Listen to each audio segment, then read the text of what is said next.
এই মুমিনরা মিঠা পুকুরের মুসলমানরা যেই দিন আল্লামা সাইদি রহমাতুল্লাহি আলাইহির ফাঁসির নির্দেশ দেওয়া হয়েছিল, ফাঁসির ফরমান জারি করা হয়েছিল, এই মিঠা পুকুরের জমিনে ইসলামী আন্দোলনের কর্মীরা 7 জন সেই দিন শহীদ হয়েছে মুসলমান। এই জন্য বলতে চাই, মিঠা পুকুরের মুসলমানরা রক্ত দিতে জানে, মার খেতে জানে।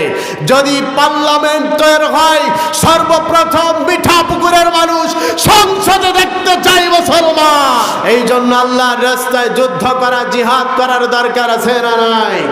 জান থাকলে জান দিয়ে যুদ্ধ করতে হবে, মাল থাকলে মাল দিয়ে যুদ্ধ করতে হবে। যেরকম আমাদের বীর শ্রেষ্ঠ আবু সাইদ রংপুরের জমিনে মিঠা পুকুর থেকে এবং পীরগঞ্জ থানা থেকে বন্দুকের সামনে, বুলেটের সামনে বুক টান টান করে দিয়ে দাঁড়িয়েছিল মিঠা পুকুরের জনগণ। আবারও যদি আল্লাহর কোরআন পার্লামেন্টে নিতে যায়, বুক টান টান করে বুকে ছাড়িয়ে থাকতে হয়। মিঠা পুকুরের যুবকরা কারা কারা রাজি আছো? 2 হাত তুলে আমার আল্লাহরে দেখায় দে। মার বাবার মাধ্যমে, তাদের একত্রিত হওয়ার মাধ্যমে আল্লাহ রব্বুল আলামিন মার রেহিমের ভিতরে, মার পেটের ভিতরে আপনারে আমারে দিয়েছেন। আর মার রেহিমের ভিতরে, মার পেটের ভিতরে যখন আপনার বয়স 4 মাস, আমার বয়স 4 মাস, সেই সময় আরশের মালিক আল্লাহ মার রেহিমের ভিতরে আপনার আমারে জীবন্ত করে দিয়েছেন। সেই জায়গাতে জীবন্ত হওয়ার পরে অনেক সন্তান দুনিয়ার জিন্দেগিতে আসার পূর্বে, দুনিয়ার আলো দেখার পূর্বে মার পেটের ভিতরেই শেষ হয়ে যায়, মার পেটের ভিতরেই মরে যায়। দুনিয়ার জিন্দেগিতে আসার পূর্বেই, দুনিয়ার আলো দেখার পূর্বেই মার পেটের ভিতরে মরে যায়। আবার অনেক সন্তান আছে দুনিয়ার জিন্দেগিতে আসে, দুনিয়ার জিন্দেগিতে আসার পরে কয়েক সেকেন্ড, কয়েক মিনিট, কয়েক ঘন্টা, কয়েক দিন, কয়েক মাস, কয়েক বছর পর দুনিয়ার জিন্দেগি থেকে চলে যায়।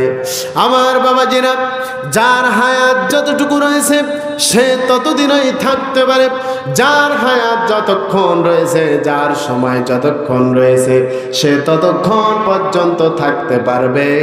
যদি 1 সেকেন্ড বেশি থাকতে চায়, কোনো ক্ষমতা তার নাই।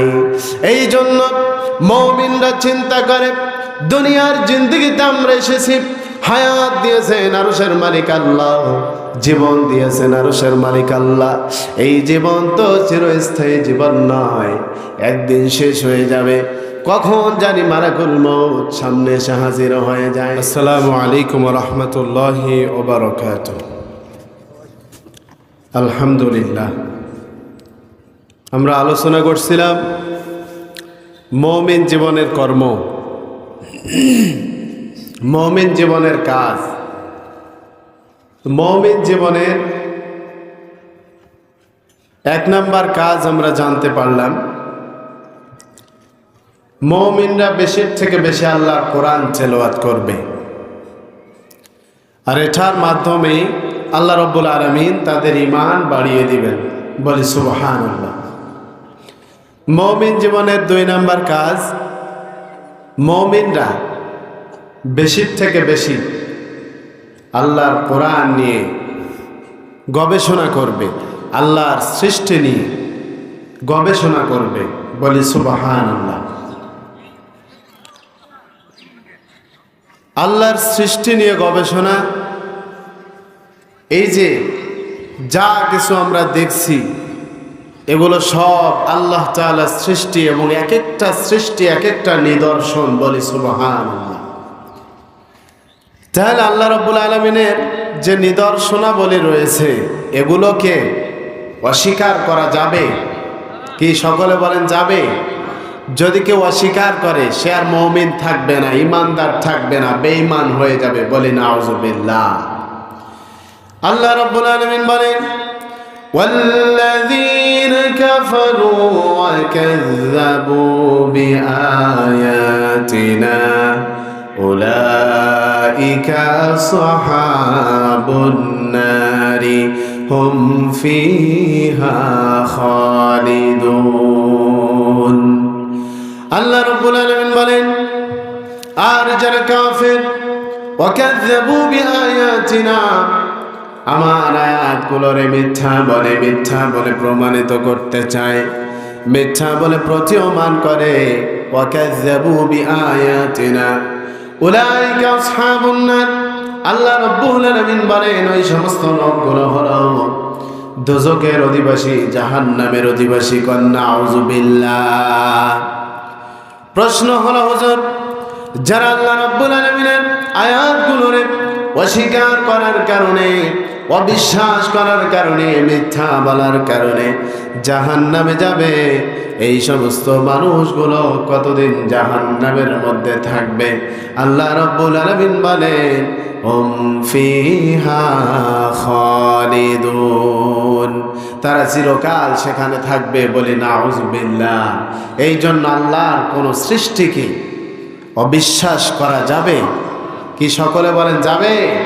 আল্লাহর কোন সৃষ্টিকে অবিশ্বাস যদি কেউ করে, সে আর ইমানদার থাকবে না, মুমিন থাকবে না, কাফের হয়ে যাবে। বলি নাউযু বিল্লাহ। এই জন্য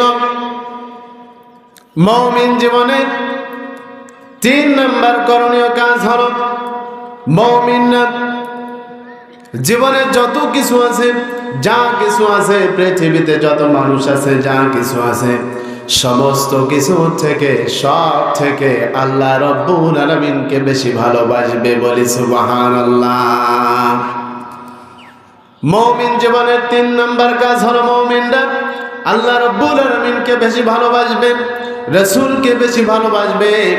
আল্লাহ রাব্বুল আলামিন বলেন ওয়াল্লাযীনা আমানু আশাদ্দু হুব্বান লিল্লাহ। আল্লাহ রাব্বুল আলামিন বলেন, আর যারা মুমিন, যারা আল্লাহ রাব্বুল আলামিনকে বেশি ভালোবাসে, মহব্বত করে, আমরা যদি মুমিন হই, ইমানদার হই, বলেন তো আল্লাহর প্রতি আপনার আমার ভালোবাসা আছে না নাই? আসতে বলবেন না, আরো জোরে বলেন আছে না নাই? কারণ মুমিন যারা, ইমানদার যারা, তারা নিজের জীবনের থেকে, নিজের পরিবারের থেকে, নিজের মা বাবার থেকে আল্লাহ এবং তার রাসূলকে বেশি ভালোবাসে। বলি সুবহানাল্লাহ।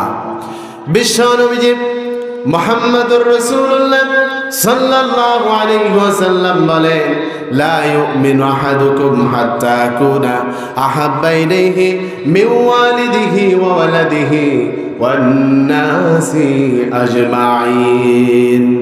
বিশ্ব নবীজি মুহাম্মদুর রাসূলুল্লাহ সাল্লাল্লাহু আলাইহি ওয়াসাল্লাম বলেন ওই ব্যক্তি ততক্ষণ পর্যন্ত প্রকৃত মুমিন হতে পারবে না যতক্ষণ সে তার মা বাবা থেকে শুরু করে স্ত্রী পুত্র সন্তানাদি ও দুনিয়ার সকল মানুষের থেকে আমি রাসূলকে বেশি ভালো না বেসেছে। তাহলে আল্লাহ এবং আল্লাহর রাসূলকে যদি আপনি এবং আমি সমস্ত মানুষের থেকে বেশি ভালোবাসতে না পারি, প্রকৃতপক্ষে মুমিন হওয়া যাবে না। তাহলে মুমিনরা, ইমানদাররা আল্লাহ রাব্বুল আলামিনকে বেশি ভালোবাসে, বেশি মহব্বত করে। আর যে সমস্ত মুমিনরা, ইমানদাররা আল্লাহ রাব্বুল আলামিনকে বেশি ভালোবাসে, বেশি মহব্বত করে, আল্লাহ রাব্বুল আলামিন ওই সমস্ত মুমিন ইমানদারদের ব্যাপারে বলেন আল্লাহু ওয়ালিয়ুল্লাযীনা আমানু ইখরিজুহুম মিনায-যুলুমাতি ইলান-নূর। আল্লাহ রাব্বুল আলামিন বলেন আমার যে সমস্ত মুমিন বান্দাগুলো, ইমানদার বান্দাগুলো আমি আল্লাহর ভালোবাসে, মহব্বত করে, শুনে রাখো, জেনে রাখো, আমি আল্লাহ রাব্বুল আলামিন আমার ওই সমস্ত মুমিন ইমানদার বান্দাদের অভিভাবক হয়ে গেলাম। সুবহানাল্লাহ। তাহলে যাদের অভিভাবক আরশের মালিক আল্লাহ, এই সমস্ত ব্যক্তিদের জীবনে কি কোনো ভয় আছে? আসতে বলবেন না, আরো জোরে বলতে হবে, ভয় আছে? যাদের ইমানদার যারা, মুমিন যারা, মুত্তাকি যারা, এই সমস্ত ব্যক্তিদের অভিভাবক স্বয়ং আরশের মালিক আল্লাহ। চিল্লায় বলি সুবহানাল্লাহ। এই জন্য মুমিন যারা, ইমানদার যারা, তারা সামনের দিকে এগিয়ে যাবে। বাতিলদের চক্ষু দেখে কখনো মুমিনরা পিছনের দিকে পিছপা হতে পারে না মুসলমান। এই জন্য মুমিনদের চিন্তা চেতনা থাকবে অন্যরকম। কারণ মুমিনরা দুনিয়াতে যা কিছু আছে, যত কিছু আছে, সমস্ত কিছুর থেকে বেশি ভালোবাসে যাকে। চিল্লায় বলেন তিনি কে? এই জন্য মুমিন জীবনে আল্লাহ রাব্বুল আলামিনের ভালোবাসা থাকতে হবে। তাহলে যারা মুমিন হবে, এই সমস্ত মুমিনদেরকে আল্লাহ রাব্বুল আলামিন বলেন তোমাদের অভিভাবক হলাম আমি আল্লাহ। তাহলে মুমিনদের অভিভাবক হলো আরশের মালিক আল্লাহ।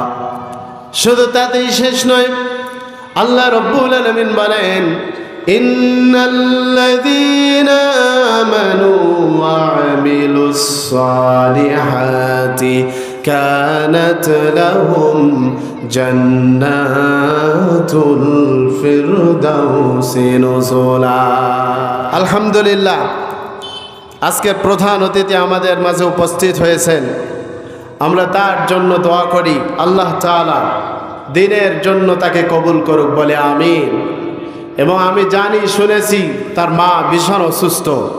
আমরা তার মার জন্য দোয়া করব।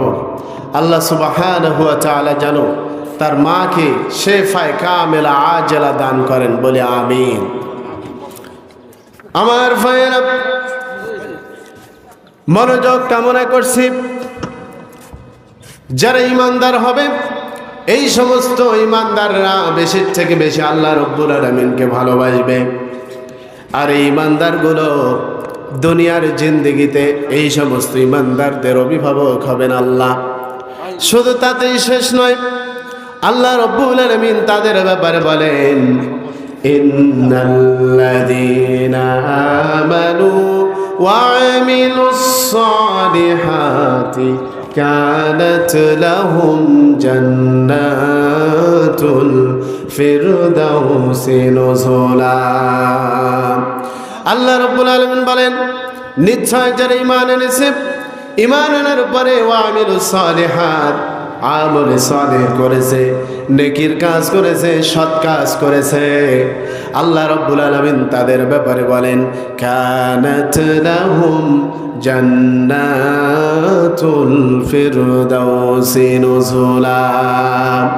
আল্লাহ রাব্বুল আলামিন বলেন ও আমার বান্দারা, তোমরা যারা ঈমান এনেছো এবং নেকির কাজ করেছো, আমলে সালেহ করেছো, তোমাদের মেহমানদারির জন্য আমি আল্লাহ রাব্বুল আলামিন জান্নাতুল ফিরদাউস প্রস্তুত করে রেখে দিয়েছি।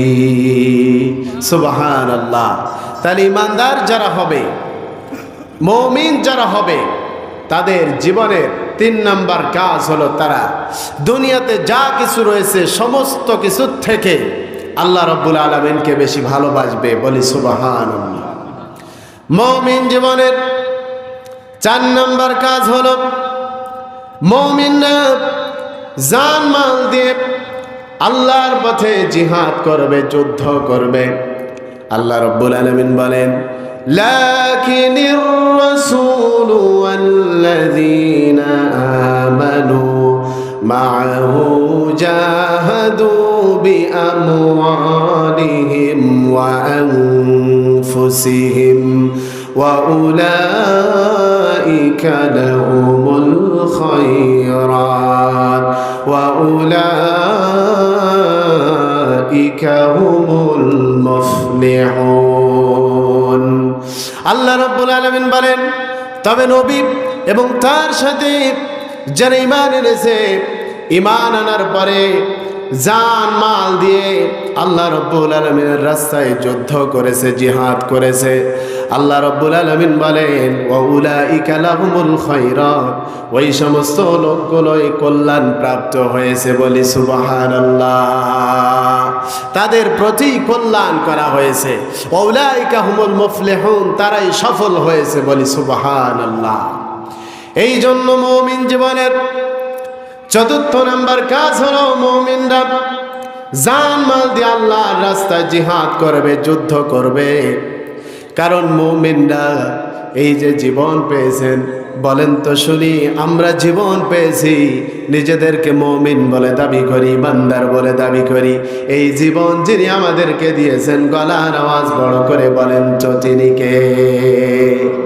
মুমিনরা এটা ভালো করেই জানে আল্লাহ রাব্বুল আলামিন আমাদের জীবন তো করেছেন, জীবন দিয়েছেন। এই জীবন একদিন আমাদের শেষ হয়ে যাবে, শেষ হয়ে যাবে, চিরস্থায়ী আমরা নই, একদিন চলে যেতে হবে। আল্লাহ রাব্বুল আলামিন বলেন, কাইফা তাকফুরুনা বিল্লাহি ওয়া কুনতুম আমওয়াতান ফাআহইয়াকুম সুম্মা ইউমীতুকুম সুম্মা ইউহয়ীকুম সুম্মা ইলাইহি তুরজাউন। আল্লাহ রাব্বুল আলামিন বলেন, কাইফা তাকফুরুনা বিল্লাহ, তোমরা কিভাবে আমার সঙ্গে কুফরি করো, তোমরা কিভাবে আমি আল্লাহরে অস্বীকার করো। ওয়া কুনতুম আমওয়াতা, তোমরা তো ছিলে মৃত। আমার বাবাজিরা, আমাদের কোনো জীবন ছিল না, আমাদের কোনো প্রাণ ছিল না, আমরা ছিলাম নিষ্প্রাণ, আমরা ছিলাম জীবনহীন। ওয়া কুনতুম আমওয়াতান ফাআহইয়াকুম, অতঃপর আরশের মালিক আল্লাহ আপনারে আমারে জীবন্ত করেছেন, বলি সুবহানাল্লাহ। মার বাবার মাধ্যমে, তাদের একত্রিত হওয়ার মাধ্যমে আল্লাহ রাব্বুল আলামিন মার রেহিমের ভিতরে, মার পেটের ভিতরে আপনারে আমারে দিয়েছেন। আর মার রেহিমের ভিতরে, মার পেটের ভিতরে যখন আপনার বয়স 4 মাস, আমার বয়স 4 মাস, সেই সময় আরশের মালিক আল্লাহ মার রেহিমের ভিতরে আপনার আমারে জীবন্ত করে দিয়েছেন। সেই জায়গাতে জীবন্ত হওয়ার পরে অনেক সন্তান দুনিয়ার জিন্দেগিতে আসার পূর্বে, দুনিয়ার আলো দেখার পূর্বে মার পেটের ভিতরেই দুনিয়া, মার পেটের ভিতরেই শেষ হয়ে যায়, মার পেটের ভিতরেই মরে যায়। দুনিয়ার জিন্দেগিতে আসার পূর্বেই, দুনিয়ার আলো দেখার পূর্বেই মার পেটের ভিতরে মরে যায়। আবার অনেক সন্তান আছে দুনিয়ার জিন্দেগিতে আসে, দুনিয়ার জিন্দেগিতে আসার পরে কয়েক সেকেন্ড, কয়েক মিনিট, কয়েক ঘন্টা, কয়েক দিন, কয়েক মাস, কয়েক বছর পর দুনিয়ার জিন্দেগি থেকে চলে যায়। আমার বাবাজিরা, যার হায়াত যতটুকু রয়েছে সে ততদিনই থাকতে পারে, যার হায়াত যতক্ষণ রয়েছে, যার সময় যতক্ষণ রয়েছে সে ততক্ষণ পর্যন্ত থাকতে পারবে। যদি 1 সেকেন্ড বেশি থাকতে চায়, কোনো ক্ষমতা তার নাই। এই জন্য মুমিনরা চিন্তা করে, দুনিয়ার জিন্দেগিতে আমরা এসেছি, হায়াত দিয়েছেন আরশের মালিক আল্লাহ, জীবন দিয়েছেন আরশের মালিক আল্লাহ। এই জীবন তো চিরস্থায়ী জীবন নয়, একদিন শেষ হয়ে যাবে। কখন জানি মালাকুল মউত সামনে এসে হাজির হয়ে যায়। আমার বাবাজিরা, এই যে আপনারা এসেছেন, আমরা এসেছি, কত মানুষ দেখেছি, বয়সে বড়, বয়সে অনেক ছোট, সময় হয়েছে না হয় নাই সেটাও জানে না। আমার বাবাজিরা, ভালো কোনটা বোঝে না, মন্দ কোনটা বোঝে না, কিন্তু মালাকুল মউত সামনে এসে হাজির হয়ে গেছে। পালাবার কোনো রাস্তা নাই, বাঁচবার কোনো পথ নাই। আল্লাহর ডাকে সাড়া দিয়ে দুনিয়ার জিন্দেগি থেকে চিরতরে বিদায় নিয়ে চলে গেছে। এই জন্য মুমিনরা বলে, আল্লাহ রাব্বুল আলামিন আমাদের জীবন দিয়েছেন, জীবন্ত করেছেন, কখন জানি মালাকুল মউত আমাদের সামনে চলে আসবে, বাঁচবার কোনো পথ থাকবে না, পালিয়ে যেও বাঁচতে পারবো না।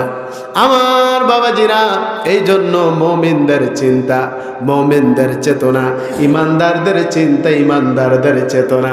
জীবন আছে, জীবন দিয়েছেন আল্লাহ, আল্লাহর পথে জান দেব, মাল দেব, শহীদ হব, শাহাদাতের তামান্না নিয়ে শহীদ হয়ে আল্লাহর জান্নাতের মেহমান হয়ে যাব।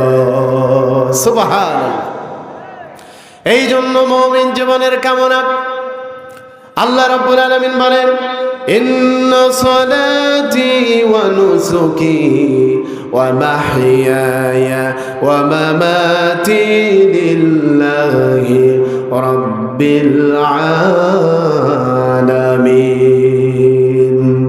আল্লাহ রাব্বুল আলামিন বলেন, বান্দারে বলো নিশ্চয় আমার নামাজ, ইন্না সলাতি নিশ্চয় আমার নামাজ, ওয়া নুসুকি আমার কুরবানি, ওয়া মাহইয়ায়া আমার জীবন, ওয়া মামাতি আমার মরণ, লিল্লাহি রাব্বিল আলামিন বিশ্বজানের রব আল্লাহ রাব্বুল আলামিনের জন্য নিবেদিত। তাহলে মুমিনদের নামাজ, মুমিনদের কুরবানি, মুমিনদের নামাজ, মুমিনদের কুরবানি। এই যে কুরবানি মানে শুধু কুরবানির ঈদে গরু কুরবানি দেয় এটা নয়, একজন মুমিনের জীবনের প্রত্যেকটা সময় কুরবানি। কারণ মুমিন জীবন, মুমিনরা যদি কাজ করত তাহলে টাকা পয়সা পাইতো, টাকা পাইতো, অর্থ পাইতো, উপার্জন করতে পারত। কিন্তু মুমিনরা এটা না করে, অনেক সময় আল্লাহর গোলামি করে, আল্লাহর গুণগান গায়। কারণ আরশের মালিক আল্লাহ যে সময়টা দিয়েছেন, এই সময়টাও আল্লাহর রাস্তায় মুমিনরা কোরবানি করে দেয়। এই জন্য বলি মুসলমান যারা মুমিন তাদের জীবনের নামাজ এবং কোরবানি, জীবন মরণ সব কিছু বিশ্বজাহানের রব আল্লাহ রাব্বুল আলামিনের জন্য নিবেদিত, বলি সুবহানাল্লাহ। কারণ মুমিনরা ভালো করেই জানে এই দুনিয়াতে আমরা এসেছি, এই দুনিয়া চিরস্থায়ী জায়গা নয়, ক্ষণস্থায়ী জায়গা। সময় যখন শেষ হয়ে যাবে চলে যেতে হবে, সময় যখন শেষ হয়ে যাবে চলে যেতে হবে, কেউ থাকতে পারবো না। এমনকি মালাকুল মউত যে জান কবজ করবে সেও কিন্তু থাকতে পারবে না। এই জন্য মুমিনদের টার্গেট, মুমিনদের উদ্দেশ্য হলো এই দুনিয়ার জিন্দেগিতে আল্লাহ আমার জীবন দিয়েছেন, আল্লাহ আমার জীবন্ত করেছেন, আল্লাহ আমার জান দিয়েছেন, মাল দিয়েছেন, আল্লাহর রাস্তায় জিহাদ করে, আল্লাহর দ্বীন প্রতিষ্ঠার আন্দোলনে অংশগ্রহণ করে জাতির সামনে জীবন দিয়ে দিব, বাতিলের কাছে মাথা নত করব না। এটাই মুমিনের বাস্তব জীবনের টার্গেট। কথা বলেন ঠিক কিনা? এই জন্য বলতে চাই, আমরা যারা মুমিন, আমরা যারা ইমানদার, এই মুমিনরা, মিঠা পুকুরের মুসলমানরা, যেই দিন আল্লামা সাইদি রহমাতুল্লাহি আলাইহির ফাঁসির নির্দেশ দেওয়া হয়েছিল, ফাঁসির ফরমান জারি করা হয়েছিল, এই মিঠা পুকুরের জমিনে ইসলামী আন্দোলনের কর্মীরা 7 জন সেই দিন শহীদ হয়েছে মুসলমান। এই জন্য বলতে চাই, মিঠা পুকুরের মুসলমানরা রক্ত দিতে জানে, মার খেতে জানে। যদি পার্লামেন্ট তৈরি হয়, সর্বপ্রথম মিঠা পুকুরের মানুষ সংসদে দেখতে চাই মুসলমান। এই জন্য বলি, আমরা কোরআন যারা পড়ি, কোরআন দিয়ে জীবন পরিচালনা করি, তাহলে মুমিনদের 4র্থ নাম্বার কাজ হবে জান দিয়ে, মাল দিয়ে, জান দিয়ে, মাল দিয়ে, অর্থ দিয়ে, সময় দিয়ে আল্লাহর রাস্তায় জিহাদ করবে, বলি সুবহানাল্লাহ। আমার ভাইয়েরা, জিহাদ এমন একটা বিষয়, জান দিতে হবে, মাল দিতে হবে, সময় দিতে হবে। বিশ্ব নবীজি সাল্লাল্লাহু আলাইহি ওয়াসাল্লাম এর মাধ্যমে যখন বদরের যুদ্ধ কায়েম হয়ে গেল, যুদ্ধের সময় যুদ্ধের তামামা বেজে গেল। এই বদরের যুদ্ধটা ছিল বাপ ছেলের যুদ্ধ, এই বদরের যুদ্ধ ছিল চাচা ভাতিজার যুদ্ধ, এই বদরের যুদ্ধ ছিল ভাই ভাইয়ের যুদ্ধ। ভাই, এক ভাই এসেছেন নবীজির সাথে যুদ্ধ করার জন্য, আরেক ভাই এসেছেন আবু জেহেলের সাথে যুদ্ধ করার জন্য। আমার বাবাজিরা, এমন একটা যুদ্ধ যে যুদ্ধের মধ্যে, যুদ্ধ চলতে চলতে যুদ্ধের মধ্যে অংশগ্রহণ করেছে বিশ্ব নবীজি সাল্লাল্লাহু আলাইহি ওয়াসাল্লামের সাহাবী হযরত আবু উবাইদা ইবনুল জাররাহ রাদিয়াল্লাহু আনহু। হযরত আবু উবাইদা বিশ্ব নবীজি সাল্লাল্লাহু আলাইহি ওয়াসাল্লামের সাথে জিহাদের ময়দানে গেছেন বদরের যুদ্ধে। আর আবু উবাইদার বাবা জাররাহ আবু জেহেলের সাথে নবীজির বিরুদ্ধে, আল্লাহর বিরুদ্ধে যুদ্ধ করার জন্য কাফেরদের সঙ্গী হয়ে জিহাদের ময়দানে চলে গেছে। আমার বাবাজিরা, যুদ্ধ করতে করতে লড়াই করতে করতে হযরত আবু উবাইদা রাদিয়াল্লাহু আনহু তার সামনে তার বাপজান জাররা পড়ে গেল। এমন তো অবস্থায় হযরত আবু উবাইদার মনে বাবার ভালোবাসার কথা মনে পড়ে গেল, বাবার আদরের কথা মনে পড়ে গেল। আহারে, আমি তো কাফেরদের বিরুদ্ধে লড়াই করতে এসেছি আল্লাহ এবং আল্লাহর রাসূলের পক্ষ নিয়ে, আর আমার বাবা আল্লাহ এবং আল্লাহর রাসূলের বিরুদ্ধে লড়াই করার জন্য এসেছে কাফেরদের পক্ষ নিয়ে। আমার বাবা আমারে কত ভালোবেসেছেন, কত আদর করেছেন, কত যত্ন করেছেন, কত ভালোবাসা দিয়েছেন। আহারে, আজকে যদি আমার বাবার গর্দানটা আলাদা করে দেই কেমন হয়? হযরত আবু উবাইদা ইবনুল জাররাহ রাদিয়াল্লাহু আনহু তিনি এই কথা চিন্তা করে, এই কথা মনের ভিতর নিয়ে এসে তিনি তার তরবারি গোটায় নিয়ে পিছনের দিকে যাচ্ছেন, ঘুরে যাচ্ছেন। এমন তো অবস্থায় হযরত আবু উবাইদার মনে পড়ে গেল, আমি তো কাফেরদের বিরুদ্ধে লড়াই করতে এসেছি, আমি তো আল্লাহ এবং আল্লাহর রাসূলের দুশমনদের বিরুদ্ধে লড়াই করতে এসেছি। আমার বাবা নাকে সেটা তো দেখার সময় আমার নাই। যদি কিয়ামতের ময়দানে আরশের মালিক আল্লাহ যদি আমারে ডাক দিয়ে বলে, আবু উবাইদা কাফেরদের সাথে লড়াই করেছো, যুদ্ধ করেছো, তোমার বাবাও তো সেই দিন কাফেরদের পক্ষ নিয়ে জিহাদের ময়দানে এসেছিল, যুদ্ধের ময়দানে এসেছিল, ও আবু উবাইদা তোমার বাবারে তুমি কেন ছেড়ে দিলে? যদি এই প্রশ্ন কিয়ামতের ময়দানে আল্লাহ রব্বুল আলামিন আমাকে করেন, সেই দিনের জবাব দেব কি?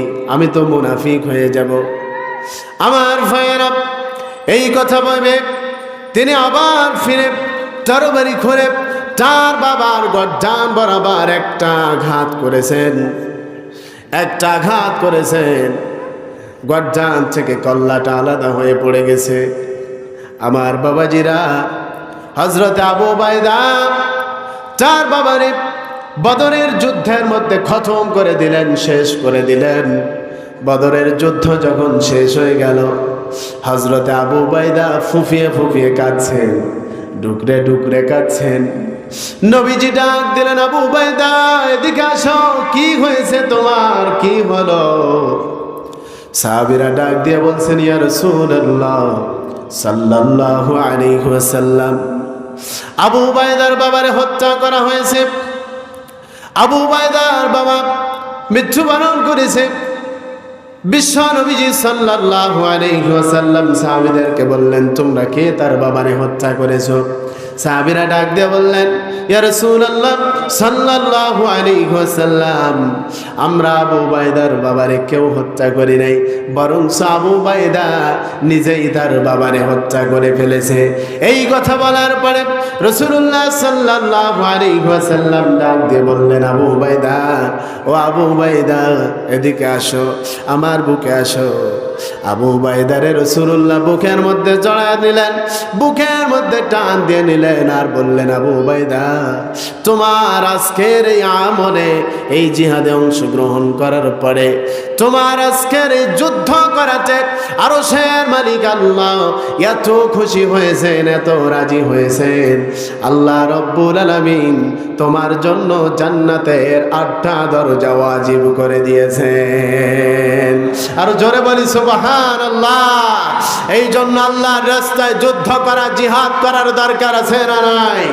জান থাকলে জান দিয়ে যুদ্ধ করতে হবে, মাল থাকলে মাল দিয়ে যুদ্ধ করতে হবে। যেরকম আমাদের বীর শ্রেষ্ঠ আবু সাঈদ রংপুরের জমিরে মিঠাপুকুর থেকে এবং পীরগঞ্জ থানা থেকে বন্দুকের সামনে, বুলেটের সামনে বুক টান টান করে দিয়ে দাঁড়িয়েছিল। মিঠাপুকুরের জনগণ আবারও যদি আল্লাহর কোরআন পার্লামেন্টে নিতে যায়, বুক টান টান করে বুকে ছাড়িয়ে থাকতে হয়। মিঠাপুকুরের যুবকরা কারা কারা রাজি আছো? দুহাত